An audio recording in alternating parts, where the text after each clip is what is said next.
அதிமுகவின் அலுவலகத்தில் தென் மாவட்ட நிர்வாகிகள் மாவட்ட செயலாளர்கள் இணைந்து போராட்டத்தை நடத்தி வருகிறார்கள். எடப்பாடி பழனிசாமியின் பதவி பறிக்கப்பட வேண்டும், அதிமுகவின் தலைமை மீண்டும் பன்னீர்செல்வம் அவர்களிடம் கொடுக்க வேண்டும் என்பதற்கேற்ப இந்த போராட்டம் நடைபெற்று வருவதாகவும், தேர்தல் முடிந்த பிறகு ஓட்டு எண்ணிக்கை முடிவதற்கு முன்பாகவே அதிமுகவின் தோல்விக்கு நிர்வாகிகள் மற்றும் அதிமுகவின் முன்னாள் அமைச்சர்கள் தான் காரணம் என்பதற்கேற்ப தலைமையின் மீது விசுவாசம் இல்லாத நிர்வாகிகள் அதிமுகவில் இருக்க தேவையில்லை என்பதற்கேற்ப எடப்பாடி பழனிசாமி பேசியது சர்ச்சையை ஏற்படுத்தியது. இந்த நிலையில்தான் தற்பொழுது இதற்கு பதிலடி கொடுக்கும் விதமாக அதிமுகவின் தலைமையின் மீது நாங்கள் விசுவாசமாகத்தான் இருக்கிறோம், தலைமைதான் எங்கள் மீது விசுவாசம் இல்லை என்பதற்கேற்ப தற்பொழுது நிர்வாகிகள் அனைவரும் போராட்டத்தை நடத்தி வருகிறார்கள்.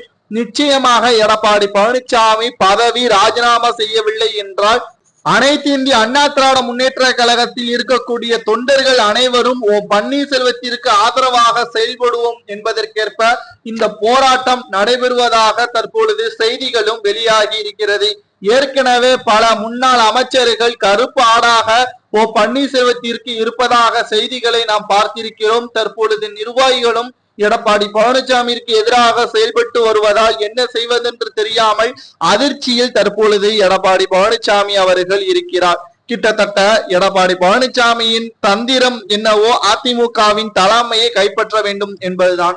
அதிமுகவின் தலைமையை கைப்பற்றிவிட்டார், ஆனால் வெற்றி அடைய வேண்டும், அப்போதுதான் ராஜாவாக முடியும். ஆனால் எடப்பாடி பழனிசாமி தலைமை ஏற்றதில் இருந்து தற்பொழுது வரை அனைத்திலும் படுதோல்விதான். கருத்து கணிப்புகள் அனைத்தும் அதிமுகவிற்கு எதிராக இருப்பதால் நாடாளுமன்ற தேர்தலிலும் திமுகவிடம் தோல்விதான் தழுவும் என்பதற்கேற்ப அதிமுகவின் செயல்பாடுகள் மிக மோசமாக இருந்ததற்கு காரணம் எடப்பாடி.